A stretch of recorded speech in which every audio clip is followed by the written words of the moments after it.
हरे कृष्णा दोस्तों, मेरे channel चारूवीस lecture and blog में आपका बहुत बहुत स्वागत है। तो मैं आज आपको बहुत ही सुंदर एक भगवान की लीला सुनाने वाली हूँ, वृंदावन की लीला। तो पहले हम मंगलाचरण करेंगे। ओम अज्ञानतिमिरन्धस्य ज्ञानाञ्जनशलाकया चक्षुरुन्मीलितं येन तस्मै श्रीगुरवे नमः। वाञ्छाकल्पतरुभ्यश्च कृपा सिन्धुभ्य एव च पतितानां पावनेभ्यो वैष्णवेभ्यो नमो नमः। जय श्री कृष्ण चैतन्य प्रभु नित्यानंद श्री अद्वैत गदाधर श्रीवासादि गौर भक्तवृंदा। हरे कृष्णा कृष्णा कृष्णा हरे हरे, हरे राम राम राम हरे हरे। तो आज की लीला बहुत बहुत इंटरेस्टिंग होने वाली है। तो ये कहानी है वृंदावन के एक मिठाई के दुकान की। तो वो अब मिठाई के जो दुकानदार थे वो भगवान के बहुत ही बड़े भक्त, मतलब वो हमेशा ऐसा सोचते थे कि हाँ, भगवान एक ना एक दिन खेलते खेलते मेरे दुकान पे आएंगे और यहाँ पे वो मिठाई खा के जाएंगे। और वहाँ के जो उनके दुकान का जो मोतीचूर का लड्डू था वो बहुत ही अच्छा था। तो वो रोज़ रोज़ भगवान के लिए कुछ हो या ना हो मोतीचूर के लड्डू ज़रूर रखते थे। और वैसे ही बहुत दिन गुजर जाते हैं, मतलब सालों साल गुजर जाते हैं, लेकिन वो भक्त आशा नहीं छोड़ते कि नहीं, भगवान एक दिन आएंगे। तो यहाँ से भी हमें एक बहुत बड़ी सीख मिलती है कि हमें कभी आशा नहीं छोड़ना चाहिए। भगवान के ऊपर हमें हमेशा भरोसा रखना चाहिए हम लोगों को कि भगवान हमेशा हमें देख रहे हैं, हमें सुन रहे हैं। और वे एक न एक दिन हम अगर उनको मन से उनसे कुछ मांगे या उनसे कुछ मांगे तो हमें ये विश्वास रखना चाहिए कि वो ज़रूर देंगे। हाँ, ये हमें लग सकता है कि हाँ, वो देर क्यों कर रहे हैं, लेकिन वो एकदम ठीक ठाक टाइम पे ही वो हमें देंगे, क्योंकि हम उनके संतान हैं और उनको पता है कि मेरे संतान के लिए क्या अच्छा है और क्या बुरा है। तो ऐसे ही बहुत दिन गुजर जाते हैं और वो जो मिठाई के दुकानदार थे वो एकदम बूढ़े हो जाते हैं।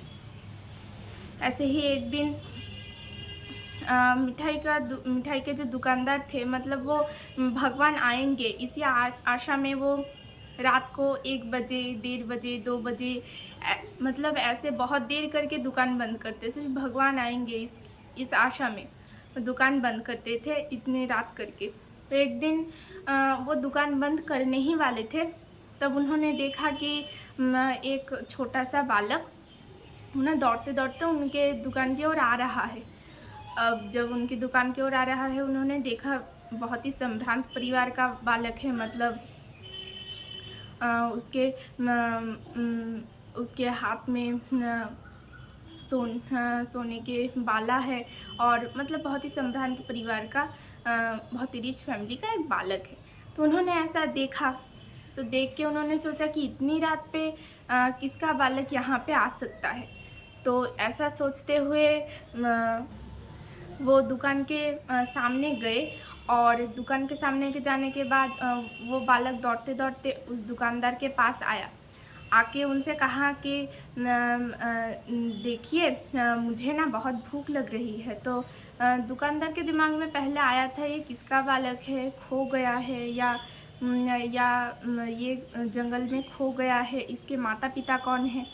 तो ऐसा उनके दिमाग में आ रहा था। लेकिन जब वो बालक आया, बालक आके उनसे कहा कि देखिए, मुझे ना बहुत भूख लग रही है, बहुत रात भी हो गई है, तो आपको क्या मुझको कुछ खाने के लिए दे सकते हो आप? क्या आपके पास मोतीचूर के लड्डू है? और भाग्यक्रम से उसी दिन मोतीचूर के लड्डू सारे के सारे बिक चुके थे। मतलब दूसरी मिठाई थोड़ी बहुत थी, लेकिन मोतीचूर के लड्डू जो वो भगवान के लिए रोज़ रोज़ रखते थे वो बिक चुके थे पूरे के पूरे। अब वो बालक जो था, वो बालक कहा, तो दुकानदार ने कहा कि नहीं, देखो बेटा, मेरे पास तो मोतीचूर के लड्डू नहीं है, आज सारे के सारे मोतीचूर के लड्डू बिक चुके हैं। तो बालक ने कहा कि नहीं, मोतीचूर के लड्डू नहीं है। तब दुकानदार ने कहा कि नहीं है, लेकिन मेरे पास ना दूसरी मिठाई है, तुम उससे कुछ ले लो, तुम उससे कुछ खा लो, तुम्हारी भूख शांत हो जाएगी।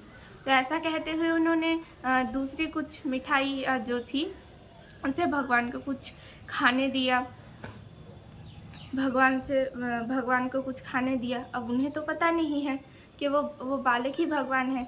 अब जाके उन्होंने जब ऐसा किया तो ऐसा देने के बाद तब वो बालक जो था, छोटा सा बालक, उन्होंने उस बालक ने दुकानदार से कहा कि देखिए आपने इतनी रात को मुझे खाने को दिया, मुझे मेरी भूख शांत की, तो आपको कुछ तो मोल भाव लेना पड़ेगा, मतलब इस मिठाई का कुछ तो प्राइस होगा, आप कुछ लीजिए।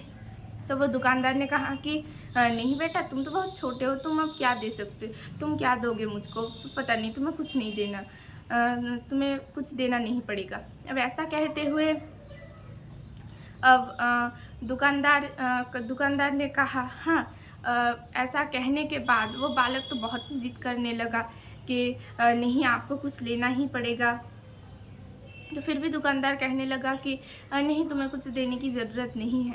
तो ऐसा जब बार बार दुकानदार कहने लगा कि तुम्हें कुछ देने की ज़रूरत नहीं है, तब भगवान ने क्या किया, वो तो छोटे बालक है ना, छोटे बालक के रूप में तो वो जो छोटा बालक था वो दौड़ता हुआ दुकान के बाहर आया और अपनी एक जो सोने की चूड़ी जो थी, बाला सोने की, वो एक खोल के दुकान के अंदर ऐसे थ्रो किया, ऐसे फेंका, दुकान के अंदर फेंका। और वो दुकानदार ऐसे उस बाला को हाथ लेते हुए उसको बहुत बार पुकारा कि रुको रुको, रुक जाओ, मुझे कुछ नहीं चाहिए।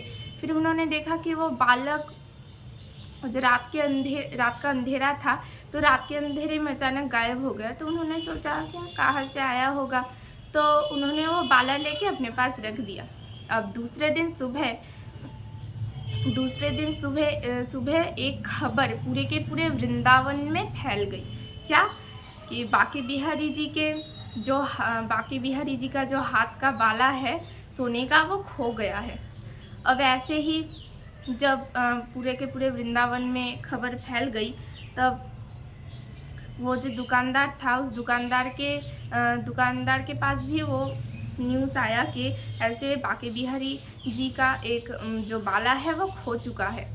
तो उसके मतलब उनके पास जो बाला था वो बाला लेके पुजारी के पास गए। पुजारी के पास जाने के बाद कहा उनसे कि देखिए क्या यही वो बाला है।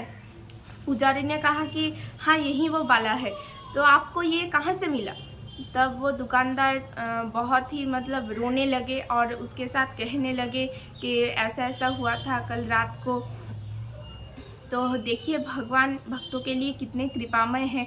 भक्त अगर मन से चाहे तो वो ज़रूर उनकी मन की आशा पूर्ण करते हैं। आशा करती हूँ मैंने ये आपके सामने ठीक ठाक से रखा होगा, और कोई अगर त्रुटि हो गई हो तो अपने निज गुण से मुझको क्षमा कर दीजिएगा। हरे कृष्णा।